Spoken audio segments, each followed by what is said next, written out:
कक्षा 10वीं की स्टूडेंट फाइनली आपका विषय यहाँ पर विज्ञान का अर्धवार्षिक परीक्षा 2025-26 का पेपर लेके आ चुके हैं। आप लोग बहुत सारे यहाँ पर कमेंट रहे थे कि विज्ञान विषय का अर्धवार्षिक परीक्षा पेपर लाओ, तो इस वीडियो में हम आपका पूरा यहाँ पर संपूर्ण उत्तर सहित पेपर कंप्लीट करेंगे। तो इस वीडियो को आपको ध्यान से देखना है, साथ ही आप लोग वीडियो को लाइक कर लीजिए और चैनल को सब्सक्राइब कर लीजिए। आप यहाँ पर दिल्ली कक्षा 10वीं अर्धवार्षिक परीक्षा 2025-26 विषय विज्ञान रहेगा, ठीक है। हिंदी इंग्लिश वर्जन दोनों में आपका पेपर रहने वाला है। मार्क्स 75 अंक का रहेगा और टोटल क्वेश्चन आपके 23 रहेंगे। टाइम 3 घंटे रहने वाला है।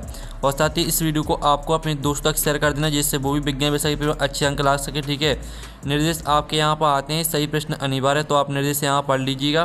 तो स्टूडेंट आप यहाँ पर देख लीजिए, पूरा आपका विज्ञान विषय का पेपर आ चुका है। तो चलिए आपके जो पेपर है वो देख लेते हैं। तो आप लोग वीडियो को लाइक कर लीजिए और चैनल को जरूर सब्सक्राइब कर लीजिए, ठीक है।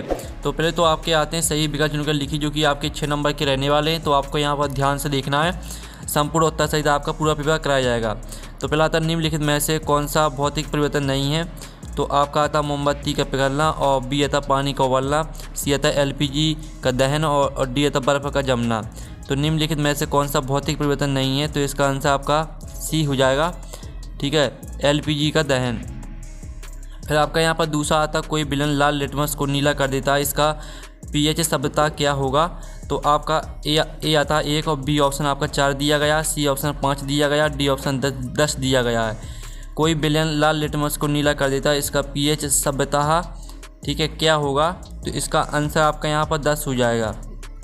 फिर आपका यहाँ पर तीसरा आता मनुष्य शरीर में मास्टर ग्रंथि किससे कहा जाता है। तो आपका आता थायराइड ग्रंथि, बी आता पीयूष ग्रंथि, और सी आता अधिवृक्क ग्रंथि, और डी आता अग्न्याशय। तो मानव शरीर में मास्टर ग्रंथि किसे कहा जाता है। तो इसका आंसर आपका पीयूष ग्रंथि हो जाएगा, ठीक है। फिर आप यहाँ पर देख लीजिए, चौथा आपका यहाँ पर दिया गया समतल दर्पण द्वारा बना प्रतिबिंब सदैव होता है। तो आपका था आभासी और सीधा, बा था वास्तविक और उल्टा, और सी था वास्तविक और सीधा, और डी था आभासी और उल्टा। तो यहाँ पर समतल दर्पण द्वारा बना प्रतिबिंब सदैव होता है, तो इसका आंसर आपका आभासी और सीधा हो जाएगा, ठीक है। आपका ए राइट आंसर रहने वाला है। तो आप लोग वीडियो को लाइक कर लीजिएगा अच्छे से, ठीक है। और पाँचवा आपका आता विद्युत धारा का ऐसे ही मात्रक क्या है। तो आपका यह आता वोल्ट, बी आता ओम, सी ऑप्शन एम्पियर, और डी ऑप्शन आपका कूलम दिया गया है। तो विद्युत धारा का ऐसे ही मात्रक आपका हो जाएगा, ठीक है, एम्पियर। फिर आपका 6वां आता ओजोन परत के अवक्षय के लिए मुख्य रूप से कौन सा रसायन जिम्मेदार है। तो आपका ए आता कार्बन डाइऑक्साइड, बी आता क्लोरोफ्लोरोकार्बन, और सी आता मैथेन, और डी आता सल्फर डाइऑक्साइड। तो यहाँ पर ओजोन परत के अवक्षय के लिए मुख्य रूप से कौन सा रसायन जिम्मेदार है। तो इसका आंसर आपका क्लोरोफ्लोरोकार्बन हो जाएगा, ठीक है। आपका बी राइट आंसर रहेगा।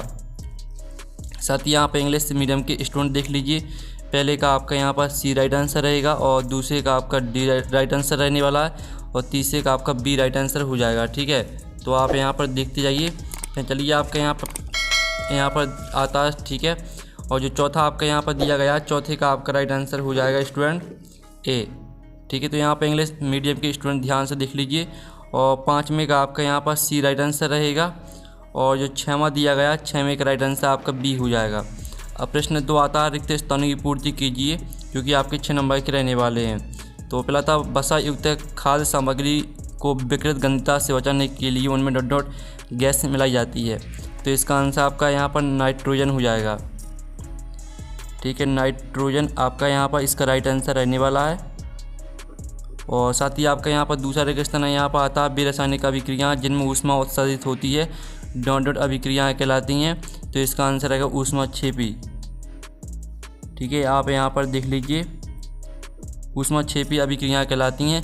फिर तीसरा आता है दो तंत्रिका कोशिकाओं के मध्य खली स्थान को डोडो कहते हैं। तो यहाँ पर दो तंत्रिका कोशिकाओं के मध्य खली स्थान को सिनेप्स कहते हैं। तो सिनेप्स आपका यहाँ पर रहने वाला तीसरे का आंसर। फिर जो चौथा आता है CnH2n समान सूत्र डॉट डॉट का है। तो यहाँ पर जो CnH2n समान सूत्र है वो आपका एल्कीन का है, ठीक है, एल्कीन आपका यहाँ पर आंसर रहने वाला है चौथे का। फिर 5वां आता विद्युत ऊर्जा का व्यापारिक मात्रक डॉट डॉट है।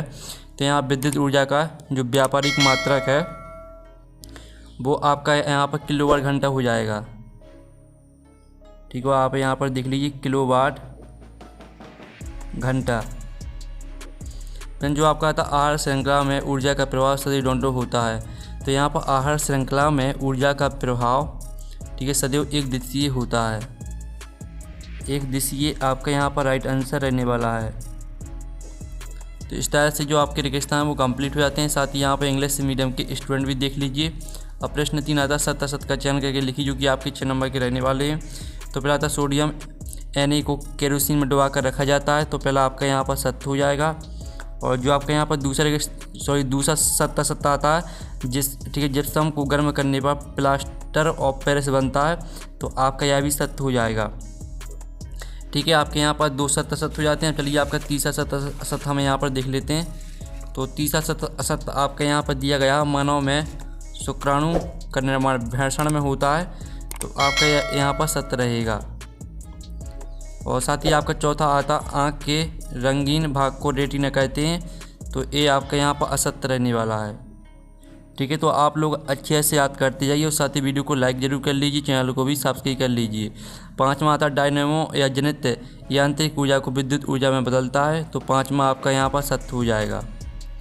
फिर जो आपका 6वां आता ओजोन परत पराबैंगनी विकिरण से सुरक्षा प्रदान करती है, तो आपका जो 6वां रहेगा वो बिल्कुल सत्य रहेगा। तो इस तरह से आपके सत्य कंप्लीट हो जाते हैं। साथ ही यहाँ पर इंग्लिश मीडियम के स्टूडेंट भी देख लीजिए। प्रश्न चलाता है सही जोड़ी बनाई जो कि 6 नंबर की रहने वाली हैं।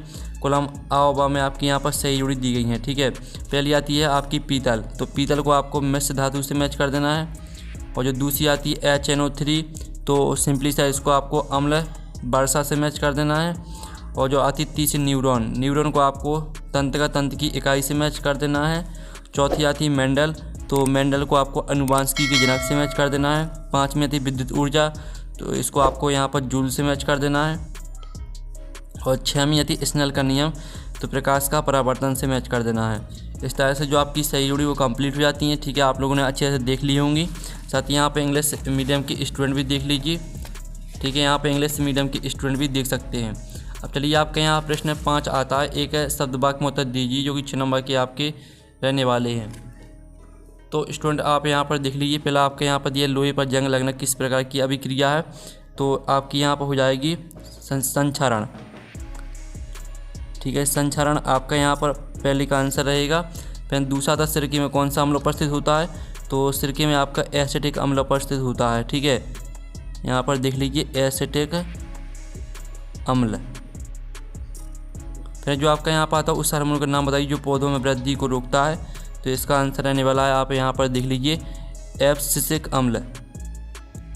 ठीक है, एब्सिसिक अम्ल आपका इसका आंसर हो जाएगा। और साथ ही आपका चौथा आता है लेंस की क्षमता का ऐसी मात्रक, तो यहाँ पर लेंस की क्षमता का ऐसी मात्रक आपका डायोप्टर होता है।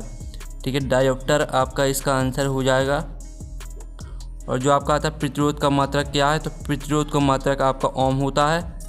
ठीक है, तो आप लोग यहाँ पर अच्छे से याद करते जाइए। फिर आपका जो 6वां आता है ऐसे 2 अजैव निम्नीकरणीय पदार्थों के नाम लिखिए, तो इसका आंसर आपका यहाँ पर हो जाएगा प्लास्टिक। और आपका यहाँ पर दूसरा हो जाएगा कांच। ठीक है, तो इस तरह से आपके एक शब्द वाक्य में उत्तर भी कंप्लीट हो जाते हैं। अब साथ ही यहाँ पर इंग्लिश मीडियम के स्टूडेंट भी देख लीजिए। अब प्रश्न 6 आता संतुलित रासायनिक समीकरण क्या है, रासायनिक समीकरण को संतुलित करना क्यों आवश्यक है। ठीक है, अथवा आता वियोजन अभिक्रिया को परिभाषित कीजिए, एक उदाहरण दीजिए। ठीक है, तो चलिए आपका 6वें प्रश्न का आंसर हम यहाँ पर देख लेते हैं। तो आप यहाँ पर देख सकते हैं एक संतुलित रासायनिक समीकरण वह होता है जिसमें अभिकारक उत्पाद दोनों पक्षों में प्रत्येक तत्व के परमाणु की संख्या समान होती है। ठीक है, ना ही विनाश, यहाँ तक याद कर लेना है। और साथ ही आप अथवा का आंसर देख लीजिए वियोजन अभिक्रिया वह अभिक्रिया जिसमें एकल अभिकारक टूटकर 2 या 2 से अधिक सरल उत्पाद बनाता है, वियोजन अभिक्रिया कहलाती है। साथ ही इसका उदाहरण देख लीजिए। फिर आपका आता है 7 में ऊष्माक्षेपी और ऊष्माशोषी अभिक्रियाओं से आप क्या समझते उदाहरण दीजिए। अथवा आता जब लोहे की कील को कॉपर सल्फेट के बेलन में डुबाया जाता है तो बेलन का रंग क्यों बदल जाता। ठीक है, तो 7वें प्रश्न का आंसर आप यहाँ पर देख लीजिए। ये आपकी ऊष्माक्षेपी और ऊष्माशोषी अभिक्रियाएँ दी गई हैं। ठीक है, और साथ ही ये आपकी यहाँ पर अथवा का आंसर दिया गया, तो अथवा वाले का आंसर भी देख लीजिए। इनकी आपको स्क्रीनशॉट लेते चलना है। फिर आपका आता सोडियम को केरोसिन तेल में डुबाकर क्यों रखा जाता है। अथवा आता जंग लगने के लिए कौन सी 2 शर्तें आवश्यक हैं। तो चलिए आपका 8वें प्रश्न का उत्तर देख लेते हैं। ठीक है, आप यहाँ पर सोडियम धातु अत्यधिक क्रियाशील होती है या वायुमंडल की ऑक्सीजन और नमी के साथ तेज़ी से अभिक्रिया करके आग पकड़ लेती है। ठीक है, डुबो कर रखा जाता है, यहाँ तक याद कर लेना। साथ ही इसका अथवा का आंसर देख लीजिए। लोहे पर जंग लगने के लिए निम्नलिखित 2 शर्तें आवश्यक है, ऑक्सीजन की उपस्थिति और जल या नमी की उपस्थिति। ठीक है। फिर आप यहाँ पर देख लीजिए 9वां pH मान क्या है और उदासीन विलयन की pH मान कितना होता है। तो हम 9वें प्रश्न का उत्तर देख लेते हैं। ठीक है, pH मान किसी विलयन में उपस्थित हाइड्रोजन आयन H पॉजिटिव की सांद्रता को मापने का एक पैमाना है जो उसकी अम्लीयता या क्षारीयता को दर्शाता है। उदासीन विलयन pH बराबर 7 का pH मान 7 है। ठीक है, आपका 9वें प्रश्न का उत्तर हो जाता है। और जो आपका 9वें का अथवा वाला प्रश्न है वो भी हम यहाँ पर देख लेते हैं। तो आप यहाँ पर देख लीजिए, जो आपका अथवा वाला प्रश्न आता है, व्यंजक चूर्ण के 2 उपयोग लिखिए। ठीक है, तो आपको व्यंजक चूर्ण के 2 उपयोग लिखने हैं। तो आप यहाँ पर देख लीजिए, ये आपके व्यंजक चूर्ण के 2 उपयोग दिए गए हैं। पीने वाले जल को जीवाणुओं से मुक्त करने के लिए रोगाणुनाशक के रूप में, और दूसरा उपयोग भी देख लीजिए। फिर आपके यहाँ पर आता आयोडीन युक्त नमक के उपयोग की सलाह क्यों दी जाती है। अथवा आता मानव में शर्करा स्तर को कौन सा हार्मोन नियंत्रित करता है और इसकी कमी से कौन सा रोग होता है। तो आपका यहाँ पर 10वें प्रश्न का उत्तर देख लीजिए। आयोडीन युक्त नमक के उपयोग की सलाह इसलिए दी जाती है क्योंकि आयोडीन थायराइड ग्रंथि को थायरॉक्सिन हार्मोन स्थापित करने के लिए आवश्यक है। ठीक है, इसको पूरा याद कर लेना। साथ ही आप यहाँ पर इसका अथवा का आंसर देख लीजिए, ये आपका अथवा वाले का आंसर दिया गया है। फिर आपके यहाँ पर गैरमाता स्वपोषी पोषण तथा विषम पोषी पोषण में कोई 2 अंतर लिखिए। अथवा आता हमारे शरीर में वसा का पाचन कहाँ और कैसे होता है। तो चलिए आपके यहाँ पर स्वपोषी पोषण और विषम पोषी पोषण में अंतर देख लेते हैं। ठीक है, जीव अपना भोजन स्वयं बनाते हैं जैसे प्रकाश संश्लेषण से, और जीव अपने भोजन के लिए अन्य जीवों या तैयार भोजन पर निर्भर रहते हैं। साथ ही दूसरा पॉइंट भी आपको याद कर लेना है। फिर आप यहाँ पर देख लीजिए, हमारे शरीर में वसा का पाचन कैसे होता है। तो वसा का पूर्ण पाचन क्षुद्रांत छोटी आंत में होता है। यकृत से स्त्रावित पित्तरस वसा की बड़ी गोलिकाओं का इमल्सीकरण करता है। फिर अग्न्याशयी और आंत के लाइपेज एंजाइम इसे वसा अम्ल और ग्लिसरॉल में बदलकर अवशोषण योग्य बनाते हैं। ये आपका अथवा का आंसर हो जाएगा। फिर आपका यहाँ पर आता प्रकाश संश्लेषण के लिए आवश्यक कच्ची सामग्री के नाम लिखिए, और जाइलम फ्लोएम पदार्थों के वहन में क्या अंतर है। तो आप यहाँ पर देख लीजिए, प्रकाश संश्लेषण के लिए आवश्यक कच्ची सामग्री कार्बन डाइऑक्साइड, जल, क्लोरोफिल और सूर्य का प्रकाश। साथ ही जाइलम और फ्लोएम में अंतर देख लीजिए, या जल और खनिज का वहन करता है या पत्तियों बने भोजन का वहन करता है। दूसरा पॉइंट भी आपको याद कर लेना है पूरा। ठीक है, फिर आपका था प्रतिवर्ती क्रिया और प्रतिवर्ती चाप को परिभाषित कीजिए। अथवा आता पौधों में छुई की गति और प्रकाश की ओर प्ररोह की गति में क्या अंतर है। तो आप यहाँ पर देख लीजिए, आपका प्रतिवर्ती क्रिया दी गई है, तो इसको पूरा याद कर लेना। ठीक है, और आप अथवा का आंसर देख लीजिए, छुई की गति और प्रकाश की ओर प्ररोह की गति, दोनों पॉइंटों को पूरा याद कर लेना है आपको। फिर आपका यहाँ पर द्विखंडन और बहुखंडन में क्या अंतर है। अथवा आता प्लेनेरिया में पुनरुद्ध वन कैसे होता है। तो चलिए आपके यहाँ पर दोनों के आंसर देख लेते हैं। आपके यहाँ पर द्विखंडन और बहुखंडन में अंतर दिया गया है। ठीक है, और साथ ही आप यहाँ पर आपको यहाँ फिर से दिखा देते हैं। तो जो आपका यहाँ पर द्विखंडन और बहुखंडन में अंतर दिया गया था, ये रहा। ठीक है, तो इसका आप स्क्रीनशॉट ले लीजिए। और साथ ही प्लेनेरिया में पुनरुद्ध भवन कैसे होता है, तो ये आपका उत्तर पूरा यहाँ पर दिया गया है, तो स्क्रीनशॉट आप ले सकते हैं। फिर आपका यहाँ पर आता अनुवांशिकता को परिभाषित कीजिए। अथवा आता डीएनए की प्रतिकृति का जनन में क्या महत्व है। तो पहले तो हम यहाँ पर अनुवांशिकता की परिभाषा देख लेते हैं। अनुवांशिकता माता पिता के गुणों का उनकी संतानों में एक पीढ़ी से दूसरी पीढ़ी तक संचरित होना अनुवांशिकता कहलाती है। और साथ ही अथवा का आंसर देख लीजिए, डीएनए की प्रतिकृति जनन के लिए आवश्यक है क्योंकि यह वंशानुगत गुणों को एक पीढ़ी से दूसरी पीढ़ी तक पहुंचाती है, जिससे संतानों में जनक के समरूप लक्षण आते हैं। दूसरा पॉइंट भी आपको याद कर लेना है यहाँ से। फिर चलिए आपके यहाँ पर देख लेते हैं 16वां प्रश्न। तो 16वां प्रश्न आपका आता गोलीय दर्पणों के लिए फोकस दूरी एफ और वक्र त्रिज्या आर के बीच संबंध लिखिए। अथवा आता अपवर्तन के नियम लिखिए। तो आप यहाँ पर देख लीजिए, आपका संबंध दिया गया है। ठीक है, तो इसका स्क्रीनशॉट आप ले सकते हैं। फिर आप अपवर्तन के नियम देख लीजिए, आपके आपतित किरण बलन, ठीक है, और स्नेल का नियम, दोनों आपको यहाँ पर नियमों को पूरा याद कर लेना है। फिर आपका आता ओम का नियम लिखिए। अथवा में आता व्यवंतर को परिभाषित कीजिए और इसका ऐसे ही मात्रक लिखिए। तो पहले तो आप यहाँ पर ओम का नियम देख लीजिए, ये आपका ओम का नियम दिया गया है। यदि किसी चालक की भौतिक अवस्थाएं स्थिर रखी जाएं तो चालक के सिरों के बीच विभवांतर भी उसमें प्रवाहित होने वाली विद्युत धारा आई के समानुपाती होता है। भी समानुपाती आई या भी बराबर आई इंटू आर।